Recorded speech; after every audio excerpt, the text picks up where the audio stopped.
Asante. Mimi kwa majina naitwa Donald George Mwengemele, na kampuni ambayo inatengeneza mbolea ya asili kabisa ambayo ni imekuwa registered na TBS, inashughulika na masuala ya mbolea organic.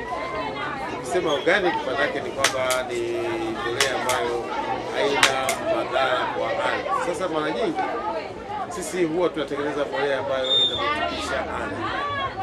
Hatutengenezi mbolea kwa ajili ya mazao. Mazao yatakuta mbolea kwenye ile ardhi. Na ardhi yetu ile ukishaweka mambo yetu ambayo ni mchanganyiko wa miamba imesagwa vizuri, ukiweka kwenye ardhi yako inakaa miaka mingi sana na inaotesha kila aina ya mmea. Unaona, kwa sababu ni tofauti kidogo na mbolea za watu wengine ambazo hizo mbolea zenyewe zinazalisha zaidi mche. Lakini sisi tunaangalia utunzaji wa udongo. Unaona? Kwa tuna save kuharibiwa kwa udongo.